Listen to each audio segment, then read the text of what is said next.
오늘은 우리 주변에서 만날 수 있는 은근히 무서운 사람들에 대해 이야기 나눠보려고 합니다. 혹시 주변의 목소리를 높이지 않아도 존재감이 느껴지는 분이 계신가요? 또는 화내는 모습을 본 적 없지만 왠지 함부로 대하기 어려운 분을 알고 계신지요? 인생을 살다 보면 참 다양한 사람들을 만나게 됩니다. 그 중에서도 특별히 기억에 남는 분들이 있지요. 큰 소리 치지 않아도 자신만의 원칙이 뚜렷하고 화를 내지 않아도 단호함이 느껴지는 그런 분들 말입니다. 이런 분들은 대체 어떤 특별한 점이 있는 걸까요? 오늘 이 이야기를 끝까지 들으시면 여러분도 인간관계에서 더 단단하고 현명한 모습으로 살아가는 지혜를 얻으실 수 있을 겁니다. 다른 사람들에게 휘둘리지 않고 자신의 삶을 주도적으로 이끌어가는 법, 감정에 쉽게 흔들리지 않는 비결, 그리고 건강한 인간관계를 맺는 방법까지 알아가게 될 거예요. 우리 모두 살면서 한 번쯤은 내가 왜 이렇게 남의 눈치를 보게 될까? 왜 나는 쉽게 화가 나고 감정 조절이 어려울까? 하고 고민해 본 적 있으실 겁니다. 저도 그랬습니다. 하지만 세월이 지나면서 깨달은 것이 있어요. 진정으로 강한 사람은 겉으로 드러나는 모습보다 내면의 힘이 중요하다는 것을요. 과연 은근히 무서운 사람들은 어떻게 자신의 감정을 다스릴까요? 어떻게 혼자 있는 시간도 충만하게 보낼 수 있을까요? 또 왜 그들은 말을 아끼고 듣는 것을 더 중요하게 여길까요? 이제부터 인간관계에서 은근히 무서운 사람들의 7가지 특징을 하나씩 살펴볼 텐데요. 이 특징들은 여러분의 삶을 더 단단하고 행복하게 만들어줄 소중한 지혜입니다. 이 이야기를 통해 여러분은 단순히 다른 사람에게 무서운 사람이 되는 것이 아니라 스스로를 더 사랑하고 존중하는 방법을 배우게 될 것입니다. 또한 주변 사람들과 더 건강하고 의미 있는 관계를 맺을 수 있는 지혜도 얻게 되실 거예요. 여러분의 귀한 시간을 내어 이 이야기에 함께 해주셔서 감사합니다. 이제 본격적으로 인간관계에서 은근히 무서운 사람의 특징 7가지에 대해 알아보겠습니다. 시작 전 구독과 좋아요 꼭 부탁드리겠습니다. 첫 번째 특징, 화가 났는데도 흥분하지 않는다. 여러분, 화가 날 때 어떻게 하시나요? 대부분의 사람들은 목소리가 커지고 얼굴이 붉어지고 때로는 후회할 말을 내뱉기도 하지요. 하지만 은근히 무서운 사람들은 다릅니다. 그들은 화가 났을 때도 놀랍게도 침착함을 유지합니다. 제 이웃에 김 할아버지라는 분이 계셨어요. 어느 날 동네 청년이 할아버지의 텃밭을 망가뜨렸을 때 모두가 할아버지의 분노를 예상했지만 그분은 담담하게 말씀하셨습니다. 젊은이, 왜 이런 일을 했는지 이유가 있겠지. 내일 와서 함께 고치면 되겠네. 그 차분한 대행에 오히려 청년이 더 당황하더군요. 화가 났을 때 흥분하게 되면 그 화는 결국 자신에게로 돌아와 우리를 망가뜨립니다. 화를 내면 일시적으로는 속이 후련할지 모르지만 곧 후회와 자책이 찾아오곤 하지요. 은근히 무서운 사람들은 이 사실을 잘 알고 있습니다. 그들은 감정에 휘둘리지 않고 상황을 객관적으로 바라볼 수 있습니다. 이 일이 10년 후에도 중요할까? 라고 자문하며 감정의 파도에 쉽게 휩쓸리지 않지요. 이런 자제력은 주변 사람들에게 예측할 수 없는 두려움을 줍니다. 화를 내지 않으니 상대방은 오히려 더 조심스러워지는 것이지요. 제가 젊었을 때는 작은 일에도 쉽게 흥분했습니다. 버스에서 누군가 제 발을 밟으면 바로 따지곤 했지요. 하지만 그때마다 기분만 나빠지고 하루가 망가졌습니다. 세월이 지나면서 깨달았어요. 화를 내는 순간 내 감정의 주도권을 상대방에게 넘겨주는 것이라는 거요. 화가 날 때 침착함을 유지하는 방법은 의외로 간단합니다. 먼저 깊게 숨을 들이마시고 내쉬는 것입니다. 다음으로 이 감정이 나에게 도움이 될까? 라고 자문해 보세요. 마지막으로 상대방의 입장을 잠시 생각해 보는 것입니다. 이렇게 감정을 다스리는 능력은 하루아침에 생기지 않습니다.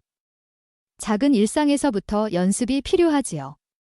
오늘 누군가가 여러분을 화나게 한다면 잠시 멈추고 숨을 고르게 쉬어보세요. 그리고 이 화가 정말 필요한가? 라고 물어보세요. 화를 내지 않는다고 해서 자신의 의견을 표현하지 않는 것은 아닙니다. 오히려 감정에 휘둘리지 않기 때문에 더 명확하고 효과적으로 자신의 생각을 전달할 수 있습니다. 침착하게 이렇게 하면 더 좋을 것 같습니다. 라고 말하는 한마디가 화를 내며 하는 10마디보다 강한 힘을 갖는 것이지요. 여러분도 오늘부터 화가 날 때마다 잠시 멈추고 생각해 보세요. 그 화가 정말 필요한지, 그 화가 나를 도울지를. 그렇게 조금씩 연습하다 보면 어느새 여러분도 화가 나도 흥분하지 않는 은근히 무서운 사람이 되어 있을 겁니다.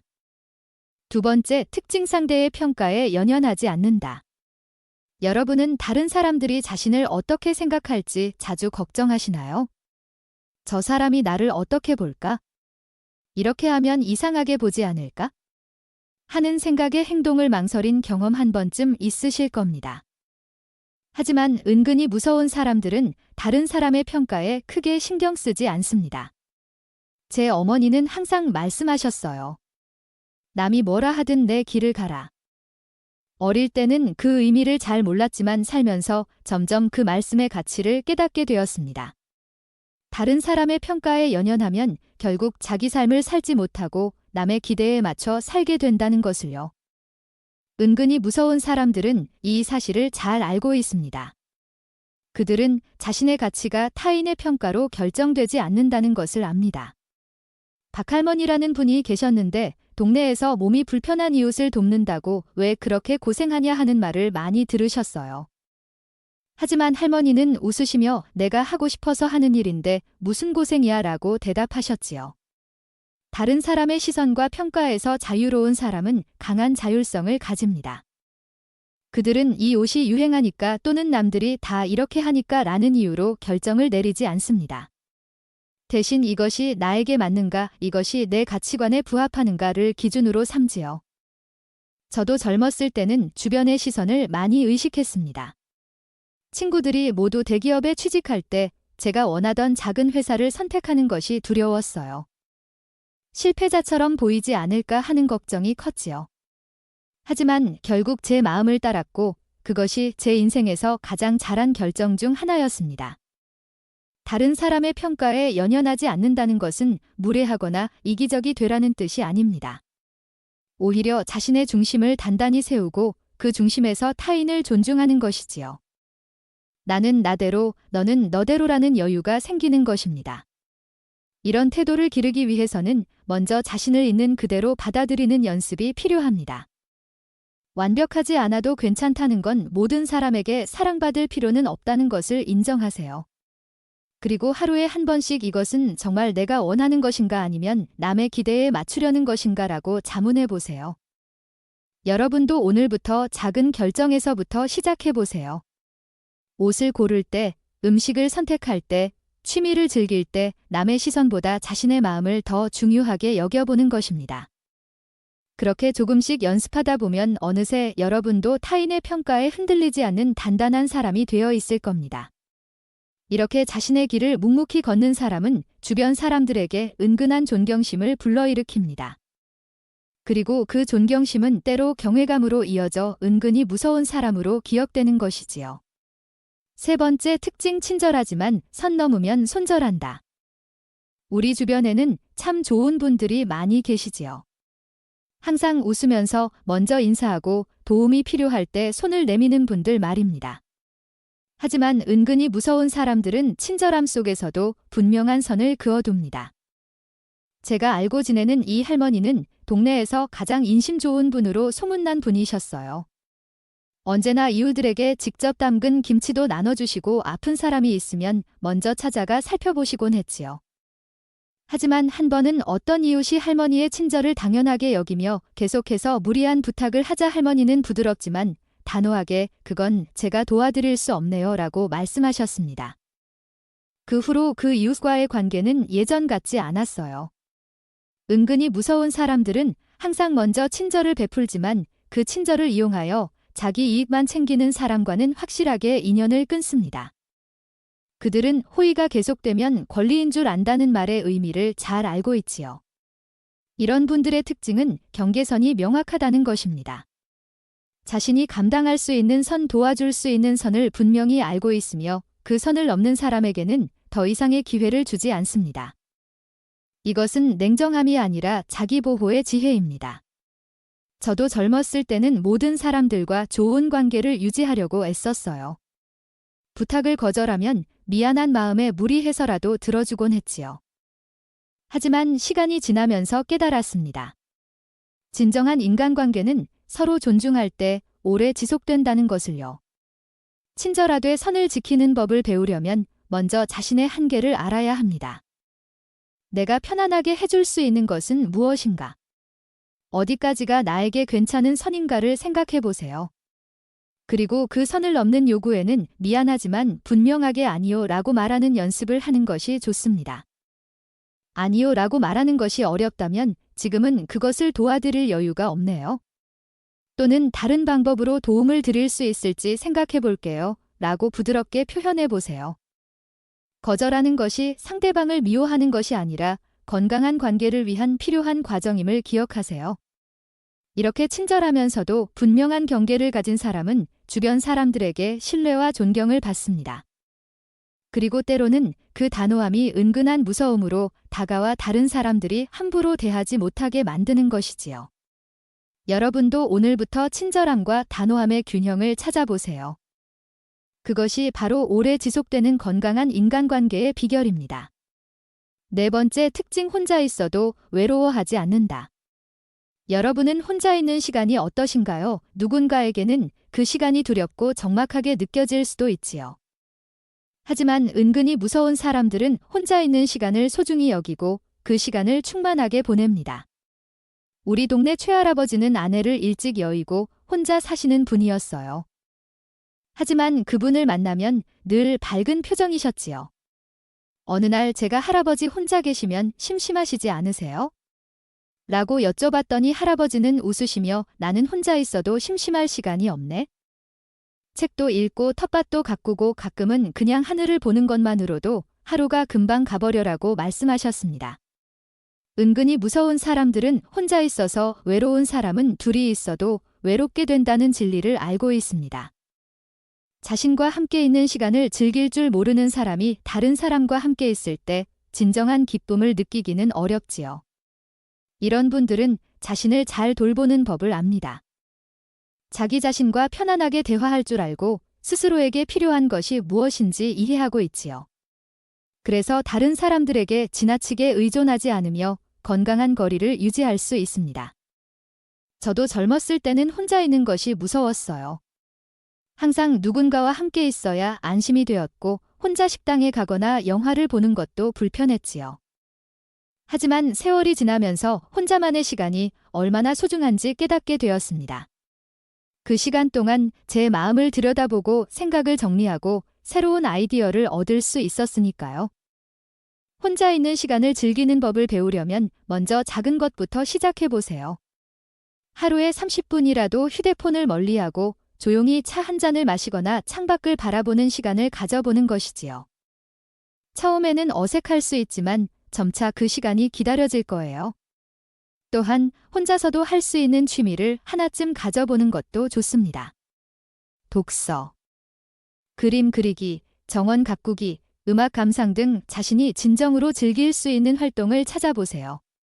그 활동을 통해 자신만의 세계를 풍요롭게 만들 수 있을 것입니다. 혼자 있어도 충만함을 느끼는 사람은 다른 사람들과의 관계에서도 여유가 있습니다.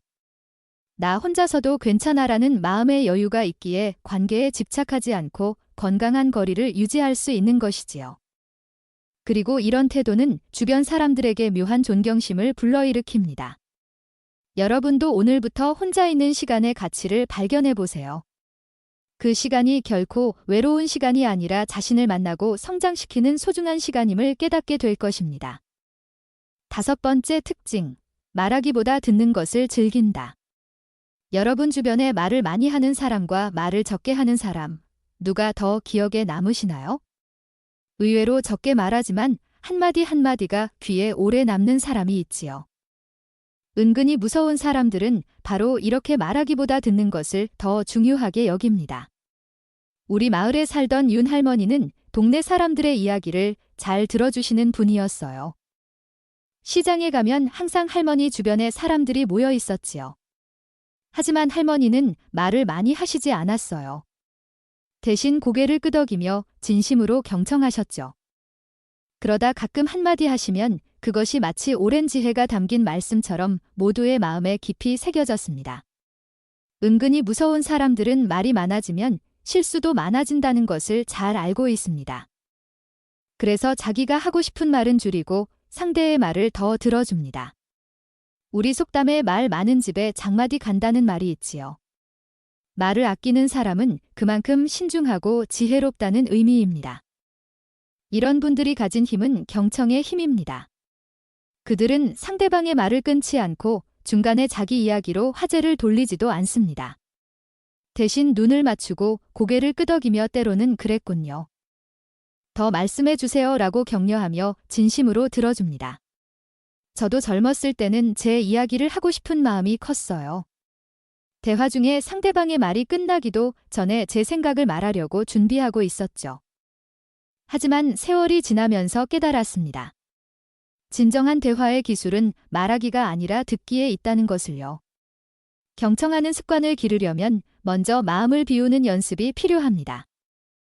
상대방의 말을 들을 때 판단하거나 조언할 생각은 잠시 접어두고 그저 이해하려는 마음으로 들어보세요. 그리고 그렇군요. 그런 일이 있으셨군요처럼 상대방의 말에 반응해주는 것도 중요합니다. 또한 질문하는 법을 배워보세요. 그래서 어떻게 됐나요? 그때 기분이 어땠어요? 와 같은 질문은 상대방이 더 깊이 이야기할 수 있게 도와줍니다. 그리고 무엇보다 중요한 것은 진심입니다. 귀로만 듣는 것이 아니라 마음으로 듣는 자세가 필요하지요. 말을 아끼고 경청하는 사람은 주변 사람들로부터 신뢰를 얻습니다. 그들은 더 많은 정보를 얻고 상대방의 마음을 더 깊이 이해할 수 있지요. 그리고 이런 태도는 때로 묘한 위험으로 다가와 다른 사람들이 그의 말에 더 귀 기울이게 만듭니다. 여러분도 오늘부터 말하기보다 듣기를 연습해 보세요. 가족이나 친구와 대화할 때 평소보다 더 많이 들어주고 더 적게 말해보는 것이지요. 그러면 어느새 여러분의 한마디가 더 큰 무게를 갖게 될 것입니다. 6번째 특징, 좋고 싫음을 드러내지 않는다. 우리는 살면서 자신의 취향과 감정을 자연스럽게 표현하곤 합니다. 이 음식 정말 맛있어요. 저 사람은 별로예요. 같은 말들이지요. 하지만 은근히 무서운 사람들은 자신의 좋고 싫음을 쉽게 드러내지 않습니다. 우리 동네에 정할아버지라는 분이 계셨어요. 마을 회의가 있을 때면 사람들은 항상 할아버지의 의견을 궁금해했지요. 하지만 할아버지는 좀처럼 자신의 생각을 먼저 말씀하시지 않았어요. 대신 여러분은 어떻게 생각하세요? 라고 물으셨지요. 그러다가 모든 의견이 나온 후에야 조용히 자신의 생각을 말씀하셨는데 그때는 이미 많은 사람들이 할아버지의 의견에 귀 기울일 준비가 되어 있었습니다. 은근히 무서운 사람들은 좋아하는 것을 분명히 드러내면 아군이 생기겠지만 동시에 적이 생길 수도 있다는 것을 알고 있습니다. 그래서 자신의 취향이나 선호를 너무 드러내지 않고 중립적인 태도를 유지하는 경우가 많지요. 이런 분들은 감정의 절제를 통해 더 큰 영향력을 얻습니다. 누구나 자신의 감정을 쉽게 드러내는 세상에서 차분하게 자신을 지키는 사람은 오히려 더 큰 주목을 받게 되는 것이지요. 그들의 표정과 반응은 예측하기 어렵기 때문에 사람들은 그들에게 더 조심스럽게 다가갑니다. 저도 젊었을 때는 마음에 드는 것, 마음에 들지 않는 것을 바로 표현했어요. 이건 정말 별로예요. 저 사람 정말 싫어요? 라고 솔직하게 말했지요. 하지만 그럴 때마다 불필요한 갈등이 생기고 때로는 후회할 일도 생겼습니다. 세월이 지나면서 깨달았어요. 모든 생각을 다 말할 필요는 없다는 것을요. 좋고 싫음을 적절히 조절하는 법을 배우려면 먼저 관찰자의 시선을 가져보세요. 어떤 상황이나 사람에 대해 즉각적으로 판단하기보다는 잠시 거리를 두고 바라보는 것이지요. 왜 내가 이것을 좋아하지? 왜 저 사람이 마음에 들지 않지? 라고 스스로에게 물어보면서 자신의 감정을 이해하는 시간을 가져보세요. 또한 의견을 말할 때는 저는 이렇게 생각합니다. 보다는 이런 관점도 있을 수 있겠네요. 처럼 부드럽게 표현하는 것이 좋습니다. 그리고 때로는 침묵도 하나의 대답이 될 수 있다는 것을 기억하세요. 모든 질문에 답할 필요는 없습니다. 감정을 쉽게 드러내지 않는 사람은 주변 사람들에게 신비로움을 줍니다. 그들은 쉽게 읽히지 않기 때문에 다른 사람들은 그들의 말 한마디, 행동 하나에 더 많은 의미를 부여하게 되지요. 그리고 이런 태도는 때로 은근한 무서움으로 다가와 상대방이 함부로 대하지 못하게 만듭니다. 여러분도 오늘부터 모든 감정과 생각을 다 표현하기보다는 잠시 생각하고 필요한 것만 말하는 연습을 해보세요. 그러면 어느새 여러분의 말 한마디가 더 큰 무게를 갖게 될 것입니다. 7번째 특징, 맡은 일에 책임감이 강하다. 여러분은 누군가에게 일을 부탁했는데 그 사람이 약속을 지키지 않아 실망한 경험이 있으신가요? 반대로 한 번 맡은 일은 어떤 어려움이 있어도 꼭 해내는 분을 알고 계신지요? 은근히 무서운 사람들은 바로 이렇게 책임감이 매우 강합니다. 우리 마을에 이 할아버지라는 분이 계셨어요. 마을 축제준비위원장을 맡으셨는데 그해 갑자기 비가 많이 내려 축제 준비가 어려워졌지요. 모두가 축제를 취소하자고 했지만 할아버지는 한 번 맡은 일은 끝까지 해내야지라며 밤낮으로 대안을 찾으셨어요. 결국 실내에서 할 수 있는 프로그램으로 바꾸어 축제를 성공적으로 마쳤지요. 그 후로 마을 사람들은 할아버지에게 더 큰 신뢰를 보냈습니다. 은근히 무서운 사람들은 무엇이든 내 책임이다라고 생각합니다. 그들은 자신이 맡은 일에 최선을 다해야 타인으로부터 자유로울 수 있고 자신의 뜻대로 살아갈 수 있다는 것을 알고 있지요. 그래서 작은 약속도 소중히 여기고 한번 시작한 일은 끝까지 해냅니다. 이런 분들의 특징은 어려움이 생겼을 때 핑계를 대거나 남 탓을 하지 않는다는 것입니다. 대신 어떻게 하면 이 문제를 해결할 수 있을까라고 생각하며 해결책을 찾아냅니다. 그들에게 실패는 끝이 아니라 다시 시작할 수 있는 기회인 것이지요. 저도 젊었을 때는 일이 잘 안 풀리면 환경이나 다른 사람 탓을 하곤 했어요. 시간이 부족해서 상황이 안 좋아서 같은 말들로 자신을 변명했지요. 하지만 세월이 지나면서 깨달았습니다. 결국 내 삶은 내가 책임져야 한다는 것을요. 책임감을 기르려면 먼저 작은 약속부터 지키는 연습이 필요합니다. 친구와의 만남 시간을 정확히 지키는 것, 빌린 물건을 약속한 날짜에 돌려주는 것처럼 일상의 작은 약속들을 소중히 여겨보세요.